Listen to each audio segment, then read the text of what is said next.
Hey there, I'm Carrie, social worker and founder of PlayMotion Kids. Welcome to Wait, Am I Saving the World? This podcast is for people shaping childhood at home, in classrooms, and beyond.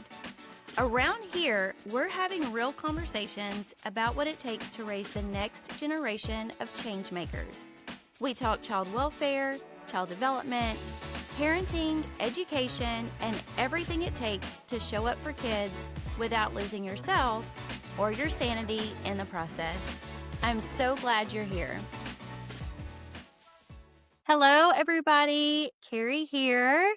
And today I am talking with Stephanie Affinito. Did I get that right, Stephanie? Affinito, very close. Affinito. Oh my goodness. And I practiced. It's closer than many others, though. Okay, good. She is a literacy teacher, educator, author, and the host of the KidLit Love podcast. Stephanie is someone who truly believes in the power of books to shape childhood.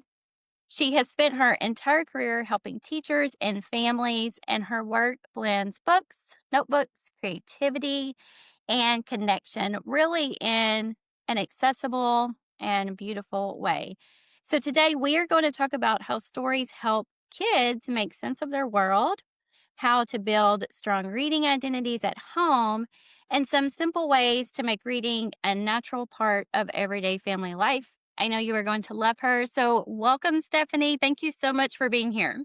Oh, thank you for having me. I'm excited about our conversation today. Awesome. So, why don't we just get right into it? And you tell me a little bit about yourself and how a lit life started. Okay. Well, we could go all the way back to my childhood, right? I was the little girl who devoured books. Always had a book, always had a notebook. Reading and writing were always something that were just so central to who I was and what I did. And so I just schemed ways, that I could spend the rest of my life getting, paid to read and write with everybody. And that's basically what I get to do. So I went from being a classroom teacher to a literacy specialist who just taught kids how to read all day long to my current position, which in my real job is a literacy teacher educator at my local university. I've been there for 20 years, and my greatest joy is helping pass on my love of reading to all of the teachers who I work with so that they can pass it on to the students. I want everyone to understand that reading isn't just a hobby. Like, it is something that is good for our health. It is something that is meant for our souls. Like, it literally is something that can help our life be better.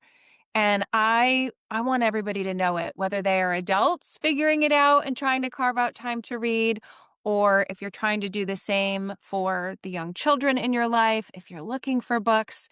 A Lit Life was born out of that idea that books are more than books. Like, they're little portals. They're portals of magic. They're portals of creativity. They're portals of growth. They're really portals for whatever you want them to be. And it's just my passion to make sure everybody knows just how powerful reading and the books that you choose in your reading practice can be for all of us, whether you are young, old, or in between. Oh my goodness, your enthusiasm for reading is just contagious. Like, I can feel how excited you are. Yeah. So, I imagine working with students over the years and working with the adults through the university who are training in this, you have really seen firsthand how powerful Mhm. books and reading can be. So, what do you think that books give children or adults that really nothing else can? They give us the chance to be seen and heard in ways that sometimes we can't be seen and heard in our regular lives. For me, it goes back to when I was a teenager. I always loved books, but I didn't understand the power that books had until I was 13 and I got really sick. I had, some mysterious thing that no one could figure out for a long time. And I was out of school for a couple of years. I was in and out of hospitals, of doctors' offices, all the things, and really just kind of stuck to my bed for quite some time. And the only thing I could do was read and write because they are very quiet, activities that you can do in bed. And I realized, that when I read books, when I wrote in my notebook, I felt better. I could escape my current reality and just get lost in a story to help me feel better. I was learning from the characters on the page, like what do normal teenagers do that I might do when I'm actually better and give me hope for later on. My notebooks, I poured every emotion out that may have gotten, stuck in my body and made me sad or maybe upset. And I realized at that age, that books offer a chance to see us and hear us and help us feel ways that maybe don't happen in our real lives. Now, mine was a really drastic situation. Not many kids, thankfully, are going to go through something, mysterious like that, where books are really going to help them feel better. Um, but we all have something. Right? We all have something that we deal with, whether it's a challenging family situation, whether it is someone being sick, whether it's a bully, whether it's just the normal trials and tribulations of growing up and figuring out how this life works. Books offer us a chance to figure it all out, in a very safe place on the page, to see how other kids act, to see where other kids live, to see how other families work, to see what other hobbies might look like. And they just give us the space to step into a different reality other than our own, which helps us then think about our own lives in different ways as well. So I feel like no matter who you are or where you are or what you want to do, there is a book for you that literally can help you feel seen and help you feel better and then hopefully help you learn something new about the world as well. Okay, so I am really curious about that since you bring that up. Do you have a specific type of book or even just some very like these are the books that help kids the most? I have a couple of thoughts on that actually. Okay. And, the books that are going to help kids the most are the books that they're going to read. Ah, Right? And the books yes, that the families read. So there is that makes no sense. magic book that is going to be the book that is going to, bring us whatever we want or be a so-called magic bullet. So whatever book a child will read or wants to read literally has the potential to do all of those things for that child. There's no criteria, so to speak. There's no most powerful book that could help a child the most because really it depends on the interaction between the child and the book. That's where that magic happens, or the child, the caregiver, and the book if they are reading together. But that said, I would say that books that have strong characters that kids might relate to or learn from can help them really connect to the book. Books that have really relatable plot lines and stories that kids will be able to say, "Oh, yeah, that's me. I've done that. I know that. I've experienced that." So they feel that connection. And books that have themes that are appropriate for whatever age the child is that you're reading, whether it's learning about friendship or it's learning about how to be independent, it's learning about how to be a good student at school. That depends on the age of the student. But any book has that potential as long as the child's reading it with an open mind and an open heart and a willingness to jump into the story. Same with the family members. And you never really know what that book might be. And that's why it's really important to, at least for us parents, really have an understanding of children's literature and the amazing books that are out there that could do that for your child and let your child lead the way in helping to choose those books as well. That's Yeah. also key. That is key. So when I am saying, "Oh, read this one because I loved it," might not be the same. Yeah. And there's great merit. Books are about connection and reading really is about community. It's reading together, it's talking about it together. And so when someone that you care about says, "I loved this book," you know, that really is a great thing to say and to connect on a reader to reader level. Saying, "I love this book, and so you must read it," is a different thing, right? You Right. still you want to allow as much choice and ownership in the books that they decide to consume. That makes sense. So, if there's a parent who has a child that says, "I hate reading," or "I don't want to read," how do you start to open that door for them without pressuring them? Mhm. You first have to remind yourself, so that you can remind your child that hopefully reading is a non-pressured situation, and that if a child dislikes reading or is a reluctant reader, I think two things need to happen. One, you have to remind both of yourselves that books are patient and they will wait for us until we find the one that could be the one that unlocks what reading could be for that child. And number two, there are a lot of factors that go into building a reading identity that we could think about. It's choosing books that they would like, right? Having a book that they want to read. It's also thinking about the format of the book that might be best for each student or each child, whether it's reading a so called old fashioned book that actually opens up and holds in your hand versus an ebook versus listening to books. All of those count. And for different children with different preferences and different learning styles, one of those might be more beneficial than the other. So I would say it's a combination of things of not stressing out about it, not making it a huge deal, but helping them find the kind of reading life that would feel good to them. That said, I also hope that the family members around the child are doing that kind of modeling as well. I've lots of parents that will ask me, "What is the best way to get my child to like to read?" And I'll say, "For you to like it." Because if they see you liking it as this natural, wonderful part of your life, then chances are it will be easier for them to take that up too. Yes, of course, that makes sense. So, that is exactly what I was about to ask you. What are some ways to help build that? So, is it just modeling, or are there some additional things that parents can do to help kind of build a reading ritual in their home? Yeah, I developed a framework in my book, Leading Literate Lives, that I think speaks to this in the classroom and outside of the classroom. And basically, it says there's three things that we need to consider when we're trying to build a strong reading identity. You know, a child who not only knows how to read, but wants to read and enjoys reading. And those three things are reading habits, our reading hearts, and our reading communities. And so if we're thinking about families trying to help their child build, uh, a better love of reading, first, we have to think about the kinds of reading opportunities there are in the day and the access they have to text they might want to read.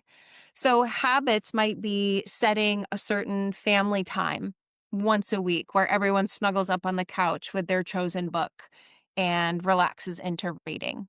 It might be that around the breakfast table or the dinner table, one of the questions posed is, "What are you reading lately? What do you want to read lately?" Another habit might be going to the library every so often, as much as a family can find time in our busy schedules, and make that a fun, festive kind of routine. Every family looks different, so there's no one reading habit that will work for everyone. And so it could be breakfast reading. It could be, bedtime reading with flashlights. It could be listening to a book on the car on the way to your sports practices. It can be anything that works for that family, but really looking at where you might build reading habits in for your family is that first step so that we get parents and kids actually reading so that we can go to the second thing to think about, which is what are we reading? And are we reading books that are really speaking to our hearts? Are we reading books that are forced? The teacher says we have to, the school says we have to, my parent says this book's better for me than this one. And if so, that's an opportunity to ask the child, what would you want to read about? Right? What book feels really good to you? What would happen if we let kids be in control of the choice? Of course, manage choice with parents there leading the way, but thinking about the kinds of books students are reading, and if it's something that feels good to them is the next step. And the third thing is the reading community that is built. Readers love books, but readers love sharing books with other readers, right? You can't wait to pass along a good book. We all sign up for Reese's Book Club or Oprah's Book of the Month or whatever it is, because reading builds community. And so making it a habit to invite your child into that community of readers, even if they're not sure they want to be there yet, is key. Showing them the book that you're reading, telling them about the book that you're listening to on your commute, um, asking them what books they might want to order from the book club, the Scholastic Book Club coming out, and getting out the marker and circling it. Things that show them, no matter what their current status is as a reader, there's always a place for them in the reading community that you're building, whether at home or at school. Those three things paired together really go a long way in helping students develop that love of reading. Oh my goodness. You just unlocked a memory for me because the Scholastic Book Club. The red and white Can't wait. box. Yes. Yes. I am reading every single bit of that. I am circling. I have such wonderful memories of that Scholastic Book Club, and I still order them with my adult teachers learning to be teachers, and that Scholastic high never goes away. Yeah, I love it. Yes. No, I'm excited just thinking about it. So, we talked about what they should do. Do you ever see something that adults often get wrong about encouraging reading at home? So maybe some things that they do, but you're like, that's not the best way to go about it. Yeah, I think there's a couple. The first is making reading feel like work, that you have to read and then you can go play. Hmm. Or you have to do X, Y, or Z, and then you get to do that. The way we frame reading and the language we use around it can make reading feel like work or feel like school or feel hard. So it's not we have to read, but we get to read, or we get to read, and then I guess we can have recess. It's the way that we phrase it. So making sure that we're not making reading feel like required work, making sure that we're not putting too much stress on it. Like, you should want to read, you have to read. It's a school assignment. When we turn it into a must do or a should do, that takes the magic almost out of everything. So as much as possible, keeping it very invitational and welcoming, and knowing that if you keep at it in this way, it will come in time. It will come in time. The books will come in time, which leads me to the next kind of two things that parents often do, thinking they're helping, which is making them read a particular title, right? Because you loved it, I think my child will love it. Or It's a classic. Yeah. bestseller, yeah, it's a classic, they should read it. And while that may be true, if you have someone who's just starting to get into reading and really wants to grow their love of reading, as much choice as possible is ideal. So even giving them a choice of 3 books to choose from that you would be okay with them reading is better than just handing one must read. And I think the last thing that very well-meaning people intend for, but that can often backfire, is requiring books at a certain level, right? Like, "Oh, that book's too easy for you. You get to read a different book." Or, "That book's too hard for you. You're not ready for that book yet." And those kinds of conversations can really hurt a child's reading identity, because as adults, right, I don't go into the library and say, "I need the book that's only for 47-year-old women."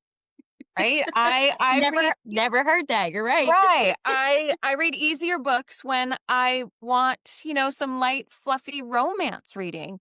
But when I want to learn something, I might go to literary fiction or even a really dense nonfiction. So not limiting students' choices around their reading levels as much as possible. Certainly choosing books with your child that are appropriate in terms of the content, whatever that is for you. Um, but telling a child they can or cannot read something because of the level of difficulty around it can often have students internalize some negative thoughts about reading that we certainly don't mean for them because we want to set them up for the best experience ever. But that's fairly easy to happen when we start to put those kinds of parameters on it. Yeah. Oh my goodness. You are calling me out big time. Because if I have not said multiple times, we're going to do our reading, and then we Yeah. get to play on the Xbox or Yes. whatever it is. Yes. And it's so natural. It's I'm so listening. natural to I'm do. listening And that and I'm doesn't mean that learning. I've never done it either. I, of course, have done it too. But Okay. I'm learning and I'm taking notes today, Stephanie. So you talk about pairing books and you give a little bit of your story about journaling with yes. reading. Okay. So tell me why journaling with reading.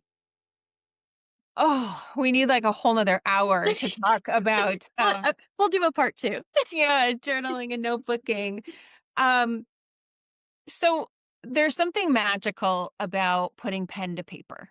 And yes, keyboards still work. But there's just something about that old school pen to paper that research shows us actually has an impact in our bodies. That when we read for a certain amount of time or we write for a certain amount of time, our eyes are moving left to right, left to right, left to right, left to right. And we can get lulled into this kind of meditative state. And so our brains are really primed to think and to reflect because we are in that calmer state of being. And so when we are reading things, we often can make connections to ourselves, right? Things that we notice about our own lives that are similar to the characters, or things that we don't like that we're finding in books. And writing gives us the opportunity to take those thoughts that we may have had in our head about the reading and put them down on paper so that we can think about them. We can ponder them. I'm not talking about the kind of reading where we have kids answer comprehension questions like who is the character, what was the setting. Too much of that kind of that kind of writing around a book can actually reverse kids' love of reading because that kind of writing where they're just proving that they've read the book to someone else can make reading feel like work. But writing or doodling or jotting down things that help them capture what they were thinking and feeling as they were reading the book, it deepens the reading experience. Now, there's a whole nother set of research that shows writing unrelated to our reading, just having kids write things down, things that are going on, things that bother them, things that they did that day. So much amazing research around how good it is for our health. The chemicals that course through our bodies, our blood pressure, our breathing rate, the tightness of our muscles. Even for adults, the level of inflammation in our bodies can be reduced by putting pen to paper. So, as much as possible, I love to pair reading with writing because words on the page that we read, right, they kind of soak into us and hopefully make us feel good or help us feel better. But we can also put words out on the page and talk about things in a way that we often don't get a chance to do with the books we read in school. Because teachers have very specific things they must do in relation to the curriculum. So a reading life sitting at a classroom desk will likely look very different than the child who is snuggled up on the couch or the bed with a bunch of pillows reading for fun. And pairing that with just a little light writing can help children really make sense of what they're reading and how it might be able to help them. Oh my goodness. So we are literally reading for our lives when you talk about Um, those health benefits. That's really amazing. We are reading and writing for our lives. And in my adult podcasting world where I speak to adults on this podcast, I always say like reading and writing are the underdogs of the health and wellness space. Yes. Yes. Not as many people understand that just 6 minutes of reading will put your body into a rest and digest phase versus fight or flight. That reading for 30 minutes gives our parasympathetic nervous system the same effect as if we did 30 minutes on a yoga mat. Now, our muscles aren't the same, right? And our flexibility is not the same. And our core is certainly not the same. But the level of stress in our body reduces the same because we are reading in that more meditative state. And just one 15-minute writing session does all of those things as well. 3 writing sessions 3 days in a row starts to reduce the inflammation and cortisol in our body. It's just fascinating. It's I so that's am why I get so excited talking about reading with kids because yes, it's about having a good life. And yes, it's about being able to do the academic things we want them to do. But we're literally giving them tools to feel better and be better at the same time. And then hopefully adults are picking up my message too and they're feeling better as well. I am amazed right now because I have never heard that. So I love this so much. And so speaking about adults, let's transition to that for a minute. If Sure. How do you suggest adults reconnect with reading for themselves? And I say reconnect, but it might be even build a love for reading at all as an adult. Yeah. So, especially for parents who are trying to model to their children because they want their children to read, but maybe they've never picked up reading as a habit. So, what are some suggestions about how to start incorporating that or help them connect with reading? I think the very first thing that adults need, especially parents and caregivers, is the permission slip to allow yourself the time to, in quotes, just read, right? Because we're busy and many of us are just checking the boxes off every single day of all the things we have to do. And reading can feel frivolous. It can feel like a hobby. It can feel like something I do when my work is done, or for people who have more time than me and can just relax and read a book. And so that permission slip that reading is actually a form of self-care. It is actually good for your health and that you deserve to take that time every day or however often you want to read is key because any other of the suggestions, they won't work if adults won't allow themselves the permission to really sink in to that practice. But when they do, I would say the same recommendations for kids apply to adults. It's thinking about where you might build in a reading habit. Get up 10 minutes early, have 10 minutes of reading at bedtime, hide away in your office for 10 minutes on a lunch break. Where is one place that you could just start with 10 minutes? And I say 10 minutes because research shows it only needs 6 in order to start our bodies down, but as adults, we need to settle in and ignore the distractions. And so Let's calm down. Yes. by the time we let ourselves settle in, we need 10 minutes in order to get to that 6 minutes. So just asking yourself where you might find a 10-minute block to start dipping your toes into a reading practice is needed. And then, just like kids, what would you want to read? Not what you think you should read, not what, your mom says you should read or your best friend says you should read in the book club, but what do you want to read? Is it graphic novels? Is it poetry, nonfiction, fiction? Is it romance? Is it whatever? Allow yourself to pick the book that really speaks to your heart because that's the book that you're going to want to come back to and it's going to feel fun instead of an obligation. Same thing as with kids. And with kids, if you can connect with a reading community somehow, whether that's texting your best friend about the books you're reading, joining a book club at your local library, or just listening to a book podcast so that you can feel connected virtually to a reading community, even if you never meet them in person.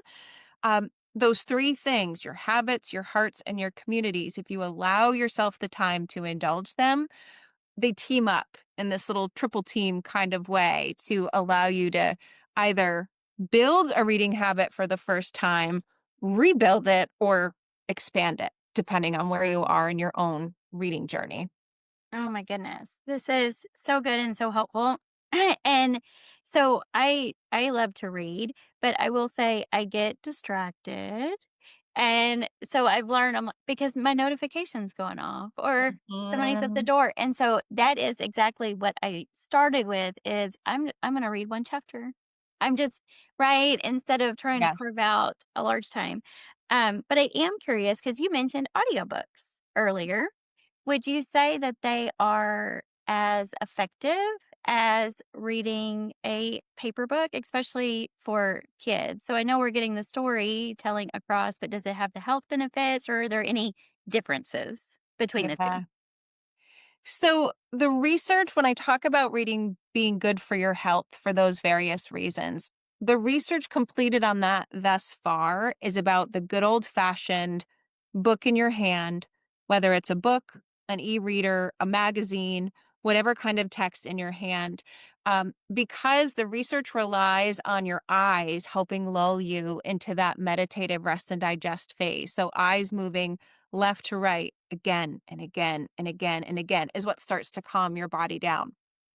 So, unfortunately, there is no research, so to speak, on the health benefits of listening to an audiobook because your eyes don't move in that left to right fashion. And usually, when people are listening to audiobooks, they're multitasking. Yes. They're folding the laundry, they're walking the dog, they're Yeah. they're doing other things that don't allow their bodies to settle in. So if you were listening to an audiobook and you were, at a comfy spot on the couch and your eyes were closed and you had no other distractions, you likely could lull your body there. But as of right now, the research is on that printed book because our eyes can move. That said, though, audiobooks are still reading. It still counts, so to speak, as reading, because reading is an experience. It's an interaction between the story and the reader, right? And what happens in the middle. And whether that's in a printed book, an ebook, or an audiobook, you are interacting with that story. Now, younger children, if we were to look at this, will audiobooks help them become a better reader? Absolutely yes, because it's teaching them how stories work. It's teaching them what readers sound like. It's teaching them to imagine the story in their mind. It's teaching them to comprehend. But they would also need the printed books in order to literally decode the words on the page. But listening to those audiobooks can help them break into the world of reading, especially if a child experiences reading as difficult. It's hard to show up every day to practice something that you don't feel that you're good at. And so showing them that, you really are good at this reading thing because listen to the story. You're picturing it in your mind, you're listening to it. We just need a bit more practice to crack the code on the page, and you got this. So I would say for young children, pairing it together is essential because they're still learning to figure out the words. But as an adult, if you just want to lean into audiobooks, it absolutely counts as reading. Just don't do your dishes and fold the laundry at the same time. Okay. Look at you calling me out again because I am driving and listening to my audiobooks. But Yeah. yes, it goes on my list of books that I've read. Yes, and there's absolutely nothing wrong with multitasking while you're doing it. But if you really wanna lean into the health benefits of Right. it, you'll allow yourself to sit on the couch and do nothing. It comes back to that permission slip Right. for Yeah. adults to let that be a thing. Yeah, that's true. Well, and driving in Houston traffic is we're not getting into a meditative state. Yes, I yes. promise. Good. Okay, so do you have anything that concerns you the most? What is your biggest concern about literacy and children right now? My biggest concern about literacy in children is that it is harder and harder in today's age to balance all of the things that they want to do and have quick access to at their fingertips and have a really strong reading and writing life. So, screens, I would say, are the most obvious things that are competing for kids' attention versus books. Um, I don't see that as an a yes no. I see it as an and. Um, but with the world so very quickly fast paced, with adults who are struggling to maintain their reading lives, my fear is that they won't experience that true pleasure and joy of a strong reading life. Because when I grew my reading life, I didn't have the device. I didn't have the phone. I had a terrible, TV that didn't even get a whole lot of channels. So there Right. wasn't anything distracting me. So it's teaching kids how reading can still be a very viable, fun, enjoyable way to spend their time and learn and get information and, feel better in the process if we help them choose books in that particular way. So, do you have anything that's giving you hope right now about literacy? Oh. All of the above. Yeah. Everything that I've talked about. So I'm so lucky because I work in a position where I get to work with teachers or people who want to be teachers. And there is such joy and excitement at sharing their love of books with the next generation. There is so much hope in passing this love of reading along because of the people that I see in the field. I also am very excited because the landscape for books has never been this beautiful. There are books that are, brand new that we can get into kids' hands immediately. There are books with diverse stories that take place all over the world with all sorts of different characters and plots and themes. There is truly a book for everyone. And I feel like that gives me hope, knowing that there are still people like me who are going to just scream from the rooftops how important it is to read old fashioned books, and that the books that are coming out are so good and they're so beautiful, and there's literally something for everyone. And I get excited knowing that my purpose is to help match those readers to the books that they need the most. That is the best high for me, is when I can pick a book that I know someone's going to come back and say, "How did you know that was the book I needed?" Or "That's the book that's going to be the one that tips the domino into a child becoming a voracious reader." That's the love right there. Oh my goodness, that's so good. Thank you, Stephanie. So, if you would tell everybody where they can connect with you, how do they find you? Thank you.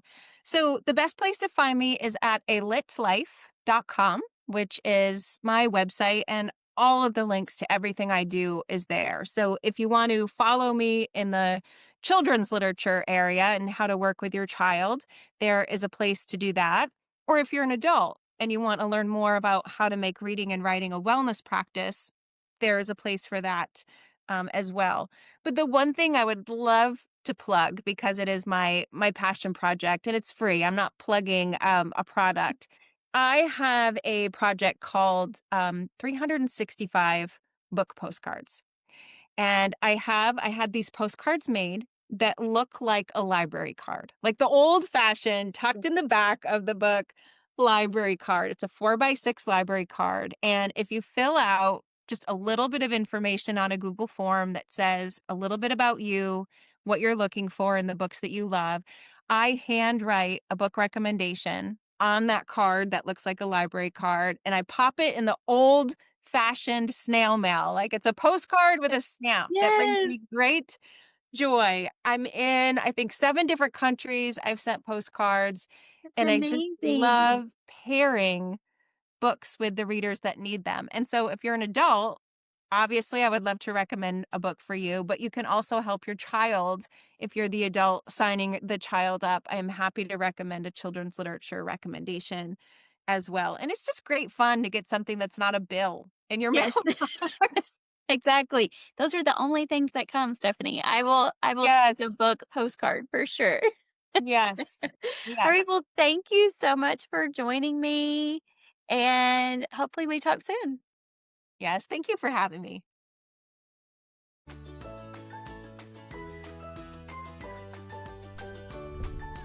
Thank you so much for hanging out with me today.